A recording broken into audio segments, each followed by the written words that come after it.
연휴 좀 평화로워야 할 네. 명절 연휴에 울었어요? 리포트로 삼성전자 떨어져가지고 시총이 그 정도 날라갔다. 그러니까 공매도를 빨리빨리 부활을 시켜야 돼요. 이거 전 세계에서 제일 웃음거리가 되고 있습니다. 지금 공매도. 말도 안 되는 짓을 지금 하고 있어요. 선진 시장에 들어간다 그러면서 공매도를 지금 안 풀어놓고. 저랑 눈이 잠깐 마주쳤는데 한 3초 정도 저희 시간이 멈춘 듯한. 하이닉스 주주분들한테 또 욕먹겠네. 근데 조금 이런 생각도 들더라고요. 무슨 생각이요? 아니 우리나라만 좀 너무 매를 맞는 것 같다라는 그런 생각이. 그렇죠. 네. 양키들이 우리를 공격하고 있다. 네, 그러니까 예. 뭔가 타겟이 우리가 된 것 같다 이번에 약간. 네. 그러니까 모건스탠리 네. 보고서 나온 날도 그랬어요. 지금 우리 시장의 수급 자체가 좀 취약해요. 왜냐하면 거래량 자체가 좀 작다 보니까 네. 외국인들의 매도에 쉽게 버티지 못하고 밀려나는 모습을 좀 많이 보여주고 있는 점도 네. 또 하나의 그런 약세 요인이 아닌가 이렇게 봅니다. 아니 삽질은 국민의힘이랑 윤통이 했는데 욕은 왜 민주당이 먹는지 난 그것도 이해가 좀 잘 안 돼요. 원래 지금 논리 구조 자체가 사실 비싸게 의견이 팔 것 같은데. 왜 나한테 사라 그래? 나 반도체 만드는 사람도 아닌데 이 사람 이상한 사람. 삼성전자 주주가 되더니 아주 그냥 눈이 돌아갔네. 네, 좋습니다. 뭐가 좋아요? 삼성전자 주주가 돼가지고 눈이 돌아갔다 그러니까. 아니 근데 빛을 볼 거야. 나는 작은 개미 거대한 시장 속 꿈을 꾸며 달려가. 이상하게 생각하면 안 되지. 삼성전자 주주 입장에서는 미국 정부가 저러줘서 감사합니다. 그러시면 속에 됩니다. 웃으며 다시 일어나. 안녕하십니까. 이영진의 경제만담 시작하겠습니다.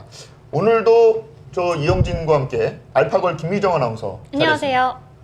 김미정 아나운서는 알파걸뿐만 아니라 삼성전자 주주 평당가 65,000원의 소액주주로 자리하고 있습니다. 네, 정확하게는 65,716원입니다. 아 그래요? 네. 그렇게 샀다고? 네. 그럼 좀 지금 많이 내려가서 속이 쓰리겠습니다. 5% 정도 가까이. 아 그래요? 네. 모건 스탠리 좋습니까 싫습니까? 저희가 이제 지금 비방용으로 단체 톡방에 하신 말씀 네. 있잖아요. 네. 이제 공감을 한번 쓰레기? 마음속으로. 그 더 심한 말이 있어요. 아 예 알겠습니다. 자 그리고 오늘 또 재밌는 얘기를 많이 해주실 거죠? 알파보이 김종효 이사 함께합니다. 안녕하십니까. 자 제목이 SK 하이닉스 겨울이 오고 있다. 네, 윈터 이즈 커밍. 아 예, 크리스마스가 얼마 남지 않았네요. 3달 남았죠 이제. 세 달도 안 남았더라고요. 그러니까. 네. 그럼 뭐 어차피 겨울이 오는 거 겨울이 온다고 얘기하는 거 잘못된 겁니까? 그러니까- 이 제목이 잘못된 거 아니야? 아니 그러니까 이제 모건 스탠리가 2021년도에 윈터 이즈 커밍이라는 제목으로 한번 리포트를 써서 네. 엄청나게 재미를 본 적이 있죠. 근데 그렇죠. 그 이후에 리포트가 한 7번, 8번 정도가 나왔을 거예요. 네. 근데 그 이후로 계속 나온 리포트들은 뭐 잘 맞추지 못했고요. 삽질의 연속이라고 그 그러죠, 그런 전에도 거. 그쵸? 네, 뭐 그 전에도 그랬고. 네. 그다음에 내 얘기는 아무도 안 듣는 거야. 잘 듣고 그 있습니다. 오늘 또 이제 모건 스탠리 본사에서 이거 아시아 쪽에서 나온 리포트잖아요. 네. 네. 그러니까 모건 스탠리 본사에서는 좀 너무 나갔다. 근데 이제 너무 나갔다고 해서 그러면 뭐 모건 스탠리 미국 본사는 좋은 의견이냐 그렇진 않아요. 발빼기? 미국의 모건 스탠리는 중립인데 네. 얘네는 좀 너무 나갔네. 뭐 약간 이런 뉘앙스의 얘기도 주말에 나오기도 했었고. 네. 근데 이제 모건 스탠리의 이 아시아 본부가 최근에 5월 달부터는 좀 의미 있는 보고서를 몇 개 냅니다. 5월 달에 이제 아시아 테크 전반에 대해서 매도 의견을 낸 적이 있고요. 7월 달에는 또 반도체에 대해서 또 기본적으로는 의견을 낮췄어요. 네. 그런데 이제 여기가 좀 뭐 매를 맞아야 되는 것은 네. 3개월 전에 제시했던 7월 달에 제시했던 목표가가 어쨌든 26만 원이었어요. 그러니까. 근데 이번 본고서에 12만 원으로 내렸으면 절반을 칵. 네, 그러니까 뭐 절반 낮출 수 있는데 네. 그러면 본인들의 예측이 왜 틀렸는지에 대한 반성문부터 써야죠. 그리고 나서 12만 원으로 내릴 수밖에 없었는지에 대한 설명을 해야 되는데 네네. 근데 이들이 지금 주장하고 있는 거의 대부분의 것들이 다 논쟁거리예요. HBM에 대한 의견도 그렇고 그다음에 뭐 그 메모리에 대한 의견도 그렇고 전반적으로 지금 뭐 확실하게 니들 말이 맞아라고 할 수 있는 게 별로 없고 다 논란거리여서 26만 원에서 12만 원으로 목표가를 낮춘 거면 회사가 망한 거 아니에요? 그러니까 사실상 그러니까. 도망을 가야 되는. 네. 회사가 망한 건데 이건. 네. 지금 그 하이닉스의 목표가를 30만 원까지 잡았던 뭐 국내 증권사도 뭐 별로 할 말은 없죠. 네. 최근 들어서 또 20만 원대로 막 낮추고 있는데 많이 팔았잖아. 증권사들은 하이닉스 주식을 많이 팔았으니까 그렇게 좋은 보고서를 낼 수밖에 없는 거죠. 근데 뭐 증권사들이 최근에 매매한 걸 보면 근데 네. 금융투자의 프로그램 매매가 거의 대부분이어서 네. 뭐 증권사들이 풀업으로 의미 있는 어떤 매매를 했다라고 보기는 어렵고요. 네. 근데 어쨌든 중요한 건 이 모건 스탠리의 보고서에 전반적인 가격의 제시 근거라든지 논리라든지 이런 것들이 조금 너무 나간 게 아닌가라는 그런 시각이 들고 그래서 저번에 윈터 이즈 커밍으로 한번 재미를 봤기 때문에 네. 이번에 윈터 이즈 룸이라는 그런 제목을 달아서 그래서 뭔가 제목 장사를 좀 한 게 아닌가 이런 생각이 크리스마스가 듭니다. 곧 오는데 자꾸 겨울 얘기를 하고 있습니다. 근데 네. 하이닉스 하면 뭘까요? HBM이잖아요. 그렇죠. 저 궁금한 게 있습니다. HBM하고 우리가 알던 DRAM하고 다른 겁니까? 가장 고도의 DDR5가 HBM으로 쓰이죠. 그러니까요. DDR5 지금 중국에서 만드는 게 DDR4잖아요. 네. 3, 4. 그렇죠. 근데 지금 그러니까 가장 최신 버전이 DDR5 D램이잖아요. 네. 그죠? 그걸 많이 모아서 그걸 집적해 놓은 거죠. 그걸 HBM이라고 그러잖아요. 그러니까 그게 다 HBM은 아니지만 그걸 집적해 놓은 걸 이제 HBM이라고 그러니까 부르는 거죠. 그렇기 때문에 이것도 메모리 반도체다. 그렇죠? 맞죠? 맞습니다. 그러면 궁금한 게 있습니다. 삼성전자나 SK 하이닉스, 지금 SK 하이닉스 얘기니까 네. SK 하이닉스의 D램 생산 능력이 HBM이 늘어나면 기존에 있던 생산 능력이 줄어드는 거예요? 안 그러면 계속 유지가 될 수 있는 거예요? 디램 만들던 쪽에서 HBM으로 점점 영역을 조절이죠. 늘려가면은 당연히 기존 레거시 디램은 줄죠. 그렇죠. 기존 레거시 지금 모건 스탠리 쪽에서 보면 네. HBM은 수익성이 낮아지고 네. D램은 가격이 떨어지고 왜냐면 공급 과잉 때문에. 네. 근데 HBM은 계속 늘어나는 추세 아니에요? 지금 수요는 늘어나는데, 그러니까 시장에서 우려하고 있는 건 크게 두 가지로 보여져요. 그러니까 지금 엔비디아도 매출의 증가 속도가 올해를 기점으로 떨어질 거라는 예상이 지배적이거든요. 네. 그다음에 HBM에 지금 혼자 SK하이닉스가 독점하다가 삼성전자 들어왔죠, 마이크론 들어왔죠. 그래서 3사가 이제 또 다시 나눠 먹는 구조로 가게 되잖아요. 아, 그거 맞죠. 네, 물론은 앞에 이제 한 적어도 내년 한 상반기 혹은 1분기 정도까지는 하이닉스가 압도적인 점유율을 물론 가져가겠지만 삼성전자가 밀어내는 물량이 많아지고 HBM 쪽도 계속 이제 늘어나는 그 소위 이제 AI 데이터 센터가 늘어나는 속도 대비해서 공급사들이 공급하는 물량이 늘어나면 네. 가격의 부담을 받을 수는 있죠. 근데 그 시점이 정확하게 내년 상반기냐, 1분기냐, 아니면 뭐 당분간 시작되지 않을 거냐에 대해서는 이거 좀 논란거리라는 어차피 삼성전자가 만약에 엔비디아의 HBM3E 12단부터 그 이후 버전을 공급한다 그러면 그건 블랙웰부터인데 그거는 지금 출시가 4분기에 하겠다 그러지만 지금 대부분은 내년 초에 한다는 말이거든요. 그러니까요. 아마도 나오면 실제로 뭐 상용화되는 과정은 뭐 내년 1분기가 될 거다라는 게 중요하죠. 그러면 그때까지는 하이닉스는 계속 좋다는 소리잖아요. 그러니까 아마 그때 가서도 실제로 또 그게 삼성전자 혼자 먹는다기보다는 네. 또 하이닉스랑 나눠 가지고 그렇죠. 먹기 때문에 그러니까요. 네. 네. 예. 그래서 아까 앞서서 그걸 여쭤본 겁니다. HBM이 뭐냐? 그 얘기했잖아요. 레거시 D램이 집적돼 있는 것이 HBM이다. 그러니까 큰 틀에선 똑같은 D램이고 그래서 삼성전자가 만약에 엔비디아의 HBM3E 12단부터 제대로 공급을 하면서 그게 그쪽이 계속 버전이 늘어나면 네. 생산 캐파는 삼성전자나 SK 하이닉스나 똑같은데, 그러니까 정해져 있는데 HBM이 늘어나면 그만큼 레거시 D램의 그 생산 속도는 그리고 물량은 줄어들 수밖에 없다. 이렇게 되는 거잖아요. 그렇죠. 그러면 전 세계에서 D램의 가격을 누가 정하는 거냐는 거죠. 결국 뭐 삼성전자가 정하고. 그렇죠. 그러면 물량이 줄어들면 D램의 가격이 모건 스탠리는 D램의 가격도 떨어진다 그랬단 말이죠. 그렇죠. D램의 가격이 떨어질 이유가 별로 없어 보인다는 겁니다. 근데 지금 시장의 의견은 뭐냐면 지금 수요단이 크게 보면 세 가지란 말이에요. AI 데이터 센터, 그 다음에 PC단, 그 다음에 모바일단 세 개인데 지금 AI 데이터 센터에 대해서는 뭐 누구도 의심하지 않아요. 다 네. 늘어날 거라고 보고 그렇죠. 있죠. 뭐 속도의 문제일 뿐 다 늘어나는 방향성에 대해서는 의심이 전혀 없는데 지금 PC하고 모바일단이 강할 줄 알았는데 안 강하다는 얘기예요. 근데 지난번에도 한번 삼성전자 말씀드리면서 2주 전에도 언급드렸는데 네.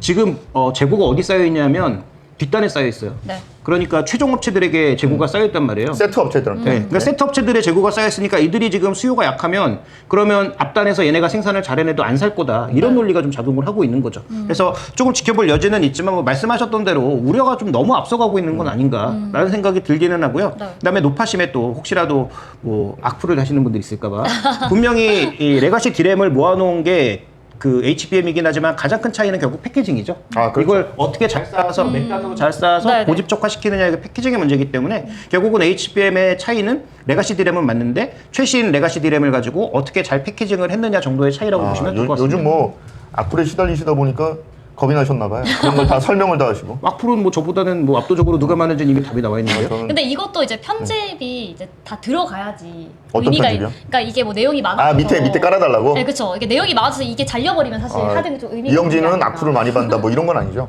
그렇죠? 네, 빙글에 지금 웃으시는데 네. 그래서 어쨌든 간에 저희 이제 추석 연휴 좀 평화로워야 할 네. 명절 연휴에 이 울었어요? 리포트로 삼성전자 떨어져가지고? 아직 그때는 이제 뭐 아직까지는 뭐 네. 뚜껑을 열어보기 전이니까 아. 네, 그 정도까지는 아니었지만 네. 어쨌든 좀 다들 심란해 하셨을 것 같은데 그렇다면 우리 외국인들이 도대체 최근에 하이닉스를 얼마나 팔았는지도 좀 궁금하거든요, 규모가. 네, 지금 9월 달인데요. 뭐 9월 달 들어서는 속도가 더 가파라지고 있는데 물론 뭐 오늘은 좀 소폭 매수가 들어오기도 했고 하기는 한데 8월 말부터 9월 지금 한 23일 오늘까지 3일을 빼고 다 팔았습니다. 그다음에 3위를 빼고요? 3위를 네. 빼고요. 그다음에 삼성전자랑 합쳐서 9월 달에만 지금 6조를 팔고 있는 상황이에요. 네. 물론 삼성전자의 집중도가 더 높아서 하이닉스 금액은 작지만 네. 어쨌든 양사에 대한 외국인들의 매도는 거칠 것이 없이 나오고 있다. 이렇게 봐야 될 것 같고요. 외국인들이 소폭의 매수가 들어와도 실제로 반도체는 다시 한번 이렇게 보면은 반도체에 대해서는 오히려 좀 매도하고 있는 그런 경향성을 보여주고 있기 때문에 금액 기준으로는 조단위, 그다음에 일수 기준으로는 지금 최근 한 20일, 20거래일 기준으로 한 3일 정도로 빼고 거의 매일 매도가 나왔다고 해도 과언이 아닌 상황입니다. 네. 거의 뭐 한 달 새에 지금 우리 뭐 코스피 120조 네. 증발했다 이런 기사도 있더라고요. 시중에 그 정도 날라갔다. 그러니까 공매도를 빨리빨리 부활을 시켜야 돼요. 이거 전 세계에서 제일 웃음거리가 되고 있습니다. 지금 공매도. 말도 안 되는 짓을 지금 하고 있어요. 선진 시장에 들어간다 그러면서 공매도를 지금 안 풀어놓고. 저랑 눈이 잠깐 마주쳤는데 한 3초 정도 저희 시간이 멈춘 듯한. 하이닉스 주주분들한테 또 욕먹겠네. 아, 네.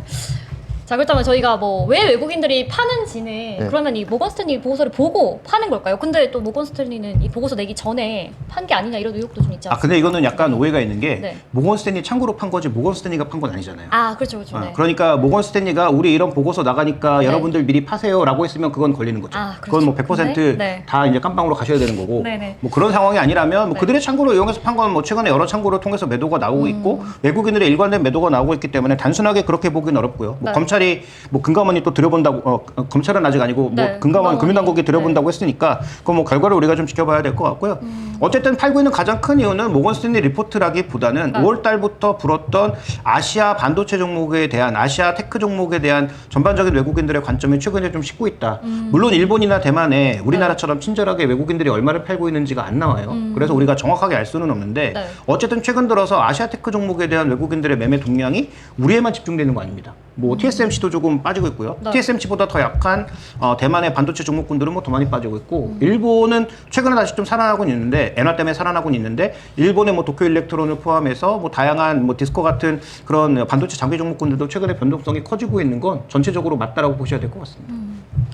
근데 또 얘기를 좀 듣다 보니까 기사도 제가 좀 찾아보고 했거든요. 근데 조금 이런 생각도 들더라고요. 무슨 생각이요? 아니, 우리나라만 좀 너무 매를 맞는 것 같다라는 그런 생각을. 아, 그렇죠. 네.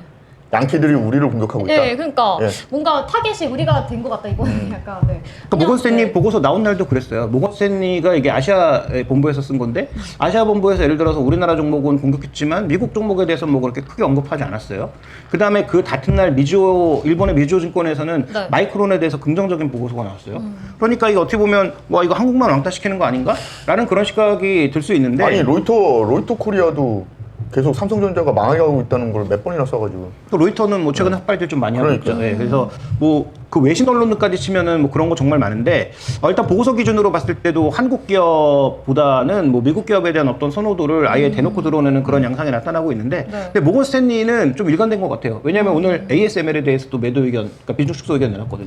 그래서 반도체 전반에 대해서 뭔가 뭐 독점 기업이고 뭐고 가릴 것 없이 최근에 네. 뭐 엔비디아 정도로 제외한다면 뭐 일관된 의견을 내놓고 있는 건 맞는 것 같고 네. 근데 이걸 음모론으로 보시기보다는 그만큼 우리나라 반도체 종목이 일단 시황에 굉장히 좀 취약하다. 그래서 가격이나 이런 것들 움직이면 취약하다라는 점. 네. 그다음에 두 번째는 지금 우리 시장의 수급 자체가 좀 취약해요. 왜냐하면 거래량 자체가 좀 작다 보니까 네. 외국인들의 매도에 쉽게 버티지 못하고 밀려나는 모습을 좀 많이 보여주고 있는 점도 네. 또 하나의 그런 약세 요인이 아닌가 이렇게 봐야 될 것 같습니다. 금투세 문제도 영향을 좀 미치는 네. 것 같기도 하고. 맞아요. 그렇죠, 그렇죠.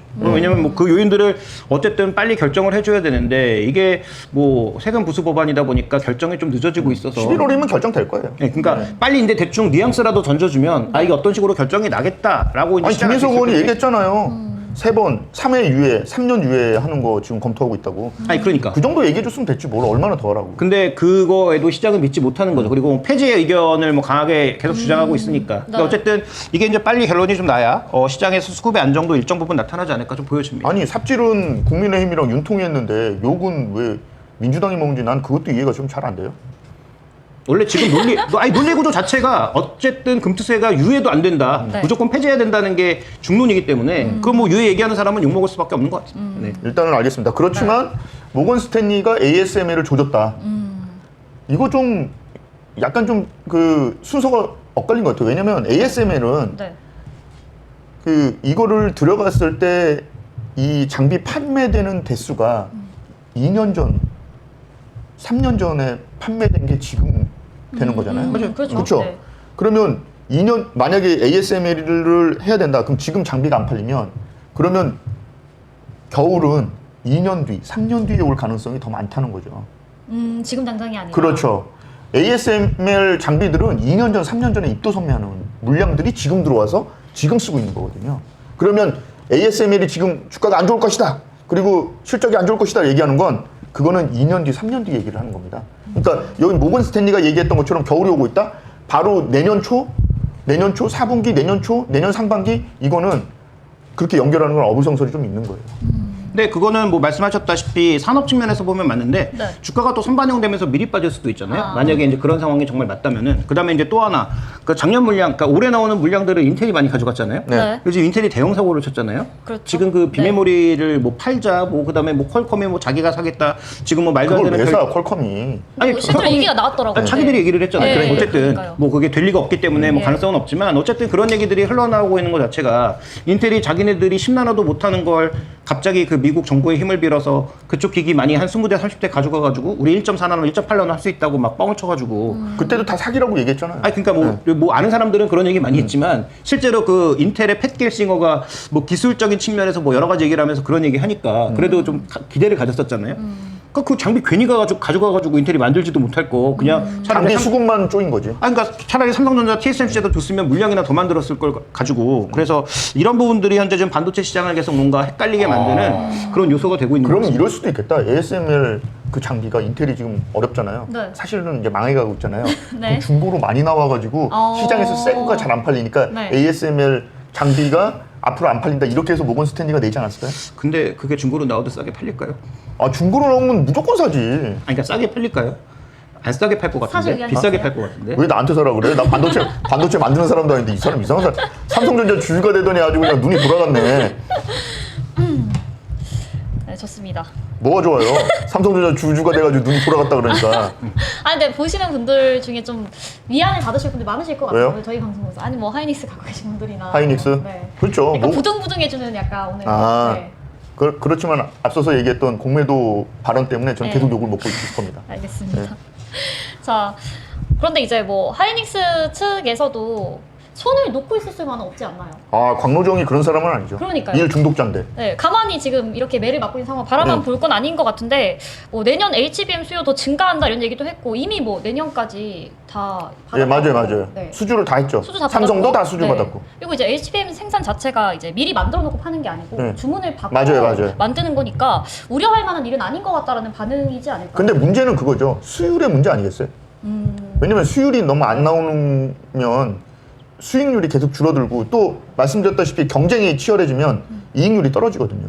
그러니까 수율을 얼마나 내느냐에 따라서 이 이익률을 보장해 줄 수 있는 그런 상황들이 되는 거죠. 네. 거기서 승부가 나지 않을까 이런 생각을 해봅니다. 그러니까 결국 삼성전자도 8단부터 들어가는 거 자체가 굉장히 헤맸던 이유가 수요 문제였고요. 네. 그다음에 이제 12단으로 넘어가면서 블랙엘에 들어가는 이런 제품들이 지금 여러 가지 얘기들이 흘러나오고 있는 게 원래 생각했던 물량을 밀어 넣으니까 이게 너무 전력을 많이 잡아먹는단 말이죠. 그래서 이 안에 들어가는 물량을 줄여야 된다. 뭐 이런 얘기까지 나왔어요. 그래서 이러한 것들이 또 하나의 또 이슈가 되고 있고 그리고 실제로 12단으로 갔을 때 수율을 얼마나 잘 뽑아낼 수 있는지는 지금 뭐 양사 모두 조금 더 검증이 필요하긴 합니다. 그래서 그런 부분들을 좀 지나치는 과정에서 나타나는 뭐 일종의 마찰이라고 좀 봐야 될 것 같고요. 특히 일본 장비 업체들 같은 경우에 그 도쿄일렉트론이 뭐 전체 공정에 있어서 많은 장비들을 만들지만 네. 후공정에 좀 더 포커싱이 맞춰져 있는 그런 기업이거든요. 네. 근데 이런 쪽에서 적극적으로 지금 하이닉스 의견을 들어주고 있다는 것은 또 무엇을 의미하냐면 HBM이 뒤로 가면 갈수록 약간 굉장히 이제 스페시픽하게 회사별로 달라질 수 있다. 그러니까 엔비디아 향 기계를 쓰지만 블랙엘을 쓰지만 네. 이게 구글로 갈 때 거기에 들어가는 HBM은 조금 달라질 수 있다는 얘기도 나오고 소위 있고. 말하는 맞춤형. 그렇죠. 맞춤형에서 승부난다. 네, 맞춤형. 그런 얘기도 나오고 있고 네. 그다음에 지금 짐 켈러라고 반도체 시장에서 또 엄청난 분 한 분이 이분은 또 HBM이 들어가지 않은 가속기를 만들어 보겠다 또 이러고 있잖아요. 물론 그게 될지 안 될지는 이분도 검증해 봐야 돼요. 근데 뭐 이런 여러 가지 얘기들이 흘러나오면서 시장에서는 지금 이 두 가지 시각이 계속 팽팽하게 좀 맞서고 있는 그런 상황이 아닌가 이렇게 볼 수가 있습니다. 정치적인 상황도 좀 고려해야 되지 않을까요? 정치적 뭐 미국 네. 대선 이런 아, 거. 예, 그렇죠. 어떤가요? 어떤가요? 근데 일단 해리스가 됐을 때와 트럼프가 됐을 때 본인한테 물어봤잖아. 이상한 사람이네. 아니 좀 자연스럽지 않아요 저희 지금? 네, 아니, 너무 자연스러워서 저도 제가 순간 말을 해버렸는데 네. 가만히 있었어야 되는데 아, 그러니까. 침묵을 유지했어야 되는데 아, 내 편은 아무도 없네. 그러니까 어쨌든 해리스가 됐을 때는 기존 전략이 뭐 쉽게 바뀌지 않을 거다. 바이든 네. 때 이루어졌던 그런 전략적인 흐름으로 갈 거다라고 얘기하고 있는데 물론 트럼프 대통령이 만약에 또 전 대통령이 된다면 네. 지금 얘기는 미국에서 만들어야 되고 미국 고용을 늘려야 된다라고 얘기는 큰 틀에서 하고 있지만 네. 과연 정말 어떤 선택을 할지. 왜냐하면 지금 미국이 잘 만드는 게 있나요? 조선도 지금 그러니까요. 전북 깨져서 MRO 쪽도 우리나라로 넘어오고 있죠. 자동차도 잘 못 만들어서 지금 뭐 GM이랑 현대차랑 협력하고 있죠. US 스틸을 파내만에 지금 그렇죠. 그러고 있죠. 그러니까 이게 그 부분도 마음이랑 있고. 별게 아닙니까? 뭐 마음 같아서는 미국에서 다 만들어서 팔고 싶겠지만 상황이 그렇죠. 그렇게 안 되면 뭐. 아니, 그러니까 사야죠. 자기들이 반도체 바이오 지키고 싶은데 네. 반도체도 못 만들어서 개발이랑 R&D는 다 자기네들이 하지만 실제로 만드는 건 우시바이오, 삼성바이오, 론자 이런 데다 주고 있잖아요. 네네. 그러니까 그런 측면에서 봤을 때 지금 트럼프가 된다고 하더라도 기존에 이 짜여져 있는 공급망을 정말로 중국 분리까지는 뭐 어떻게 가능할 것 같다는 거 오케이. 네. 그런데 지금 뭐 대만, 한국, 일본 이렇게 짜여져 있는 이 반도체 전체적인 생태계를 과연 뭐 미국 위주로 바꿀 수 있을 것인가에 대해서는 좀 회의적인 시각이 많고요. 특히 인텔이 IDM 유일한 IDM 업체로서 설계도 하고 만들고 뭐 그다음에 뭐 비메모리까지 만들던 이 인텔이 저 모양 나는 걸 보면은 뭐 아무리 보조금을 많이 줘도 인텔이 제조업체로 살아날 가능성은 굉장히 좀 제한적이지 않을까. 좀 이렇게 봐야 그러면 될것 같습니다. 퀄컴이 인텔을 인수하겠다라고 이야기한 건 미국 정부가 시켰을 가능성도 있겠네요. 그럴 수도 있죠. 근데 퀄컴도 뭐 만들어 본 적이 없잖아요. 퀄컴도 뭐 자기네들도 설계해서 다 TSMC나 삼성전자에 외주든 그렇죠. 거잖아요. 그러니까 실제로 만들어 보지 않은 사람들이 지금 우리가 자꾸 뭐 이제 뭐 3나노, 2나노 해서 이게 네. 정말로 선폭이 그만큼 줄어드는 거라고 착각을 하지만 그냥 그 정도의 속도가 나온다는 얘기거든요. 실제로 물리적으로 그 정도 선폭이 줄어드는 게 아니에요. 그러니까 지금 그 제한된 선폭을 그 정도 줄이는 게 그만큼 어렵다라는 걸 방증하는 거거든요. 그러니까 이게 지금 5나노 이하로 내려가면서는 생각보다 무어의 법칙이니 과거 반도체에서 진행됐던 이러한 그 설계 공정들의 다 진행 깨졌죠. 상황이 잘 안 나오고 있어요. 다 깨졌죠. 예. 그러니까 결국은 이 상황에서 놓고 본다면 미국이 제조업을 부흥시키려고 하는 의지는 그 어떤 대통령이 와도 변하지 않겠지만 네. 과연 잘할 수 있을까는 또 다른 문제다라고 봐야 될 것 같습니다. 미국이 절면 결국 반사 이익은 한국, 대만, 네. 그렇죠. 그리고 일본 이렇게 된다는 거잖아요. 그렇죠. 그래서 뭐 소재하고 장비 쪽에서는 뭐 압도적으로 일본과 네덜란드 업체가 뭐 우위를 가져가고 있고, 뭐 물론 미국도 뭐 꽤 큰 업체들이 많이 있습니다만 이런 업체들이 어느 정도 영향력을 발휘할 가능성이 높고, 그 다음에 뭐 메모리 쪽에서는 어쨌든 우리나라 삼성전자도 최근에 테일러 공장 뭐 줄인다, 뭐 그 다음에 여기서 뭐 안 한다, 뭐 여러 가지 얘기가 흘러나오면서 많은 얘기들이 흘러나오고 있습니다만, 그렇다고 하더라도 HBM과 메모리 쪽에서 쥐고 있는 그립을 상실할 가능성은 상대적으로 좀 낮지 아니, 않느냐. 그리고 테일러 공장에서 뭐 인력을 줄인다 어쩐다 그러는데 이미 거기 텁하게 하고 공장 올리고 다 들어갈 건 다 들어가서 생산하는 인력, 그리고 기본적으로 거기 그 공장이 돌아갈 때 다시 인력이 들어가면 되는 거지. 그거 원래 반도체 장치 산업이잖아요. 그렇죠. 그다음에 삼성도 지금 사람이 무슨 상관이야? 전 자동화 하겠다고 계속 네. 노력하고 있는 그러니까 거잖아요. 그게 네. 뭐 무슨 상관이야? 어차피 그러고 거기서 만들면 삼성이 만드는 거예요. 맞습니다. 그거를 이상하게 생각하면 안 되지. 삼성전자 주주 입장에서는 미국 정부가 절어줘서 감사합니다. 그러시면 됩니다. 아니 말씀 듣다 보니까 그래도 이제 또 우리가 또 대한민국 국민이라고 네. 좀 든든해지네요 갑자기. 아 원래 그렇게 하는 거예요. 원래 그렇게 하는 거예요. 예전에 모르세요? 그 미국 기자들은 자기네 나라의 그 국가적 이익을 위해서는 네. 비보도 원칙에 따라서 그 기사를 보도하지 않고 그러니까 소위 말하는 담합을 해서 기사를 보도하지 않는 그런 관행도 있는 사람들이에요. 우리나라에서는 누가 써서 쓰잖아요. 한겨레가 쓰든 조선일보가 쓰든 하여튼 두 곳 중에 하나는 쓰잖아요. 그렇죠, 근데 그렇죠. 거기는 그런 거를 담합해서 안 쓰는 문화도 있는 정도로. 사람들이기 때문에 네. 그거는 뭐 우리가 이렇게 이야기한다고 해서 우리가 애국심 때문에 그런 게 아니고 네. 전반적인 상황을 봤을 때 네. 모건 스탠리가 쓰레기 같은 보고서를 냈다. 이렇게 생각할 수 있는 네. 거죠. 예, 다만 이제 한 가지 장기적으로 봤을 때 중국 기업은 조금 문제가 될 수 있어요. 특히 이제 그러니까요. 레거시 아래쪽부터는 네. 중국의 장악력이 조금씩 올라오고 있는 건 분명히 사실인 것 같고요. 특히 네. 이제 낸드 플래시부터 일단 장악력이 조금 들어오고 있는 것 같고, 그 다음에 이제 디램도 DDR3라든지 뭐 이런 쪽에서는 서서히 이제 침투가 나타나고 있는 것은 분명히 장기적으로는 경계해야 될 요소인데, 네. 그렇다고 해서 지금 우리나라의 메모리 업체들이 크게 뭐 위협을 받을 만한 정도의 수준이다, 이건 아닌 것 그쵸. 같고. 네, 타격을 다만 이제 한 가지 이제 주의할 것은 어쨌든 아직도 삼성과 SK하이닉스 모두 중국에 공장이 있잖아요. 그렇죠. 그러니까 이 중국 공장과 관련된 미국 정부의 지금 그래도 조금 이 바이든 정부는 봐주려고 하는 그런 시도. 네. 그러니까 너희가 중국에 레거시에 공급하는 거 정도는 봐줄게 라는 그런 시도가 나타나고 있었잖아요. 네네. 근데 이게 정말로 만약에 트럼프로 넘어갔을 때 진짜로 바뀔 거냐. 이 정도는 이제 실제로 트럼프 전 대통령이 만약에 정말로 당선이 된다면 네. 그때는 한번 면밀히 좀 살펴봐야 되는데 그것 때문에 미리 우리가 걱정할 필요는 없다, 이렇게 보고 있습니다. 자, 여기서 내기를 한번 합시다. 이제 얼마 안 남았잖아요, 미 대선. 자, 저녁 내기입니다. 저도요. 그럼요. 왜 그냥 깍두기로 그냥 먹을 생각만 하고 아니 있었어? 단가가 다르니까 이제. 아, 아니 그렇죠. 그 걱정하실 거 없는 게 네. 어차피 저희 둘의 의견이 같으면 네. 그냥 한편으로 가시면 되고 저희 둘의 의견이 다르면 네. 한편으로 붙으시면 아, 되니까 그러네요. 별로 아, 걱정이 그러네. 없습니다. 네, 네. 네. 전 트럼프가 된다에 한 표를 하겠습니다. 저도 트럼프인데요? 지금 상황은 좀 다르지 않나요? 그러면 2대1로 2대1로 나 트럼프인데? 그러니까 나도 트럼프야? 너도 트럼프야? 그럼 같이 너만 하실래요? 그거네. 같이 하실래요? 아, 저 여기는 해리스로. 자, 우리 김미정 아나운서 삼성전자 저는 주주는 삼성전자가 올라가서 돈 벌면 저희한테 소고기를 사는 걸로 이제 약속을 했습니다. 저는 일단 좀 가운데에서 좀 회색 지대로. 아니 어쨌든 해리스라고. 누구는 하나 피봐야 될 거 아니야. 마지막 질문 해주시죠. 네, 그래서 SK 하이닉스 지금 이렇게 절고 있을 때 사야 되는 기회일까요?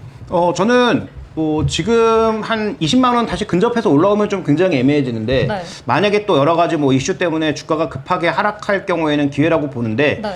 지금 모건 스탠리가 12만 원을 지금 목표가라고 제시했어요. 네. 네. 근데 이 12만 원의 가격이 어떤 가격이냐면 내년에 지금 하이닉스도 설비 투자를 대거 늘려서 네. 내년도 BPS가 한 12만 원에서 13만 원까지 올라옵니다. 그러면 BPS 1배, 0.8배는 반도체가 거의 최악의 시기에 나타날 수 있는 밸류예요. 네. 그러니까 그런 밸류를 지금 목표가라고 제시한 거예요. 네. 그러니까 진짜로 겨울이 와서 상당히 오랜 기간 힘들 거다라고 보고 있는 건데 그 예측이 틀렸다면 그 가격은 오지 않을 거고요. 오히려 그런 가격 비슷하게 온다면 그건 절호의 기회가 되는 거죠. 그러니까 여기서 핵심 포인트는 부자들 귀에 올라가니까 사라는 얘기가 아니고 네. 만약에 시장의 오해나 어떤 수급적인 요인으로 인해서 그런 급락이 나타난다면 그건 분명히 기회가 될 수 있고요. 네. 다만 또 주가가 많이 올라서 지금 뭐 반도체 시장이 조금 폭발적인 상승이 아니라 애매하게 간다면 2배 이상이 힘들어요. 그러면 지금 올해 트레일링 기준으로 PBR 2배는 18만 원, 네. 내년도 기준으로 한 24만 원이거든요. 그러면 18만 원 이상으로 만약에 올라갔을 때는 신규 매수를 강력하게 가기는 어렵다는 얘기가 되는 거죠. 그러네. 네, 그래서 그 가격대를 염두에 두시고 좀 장기적인 관점에서 접근하시면 좋지 않을까 이렇게 그 보여집니다. 얘기는 하이닉스를 갖고 계신 분들은 계속 들고 계시고 네. 그다음에 새로 들어오실 분들은 좀 기다려라. 뭐 이런 설명이죠. 맞죠? 네, 뭐 그건 본인이 알아서 판단하시는 아, 그래? 거니까. 또 피해가네. 이영진의 경제만담. 저희가 준비한 내용은 여기까지입니다. 다음 주에 다시 뵙겠습니다. 감사합니다. 감사합니다. 아주 좋다. 30분. 31분. 어땠어? 아주 좋습니다. 아, 30분. 나 구독, 좋아요. 알림 설정. 열심히 살겠습니다. 이기 끝에 빛을 볼 거야.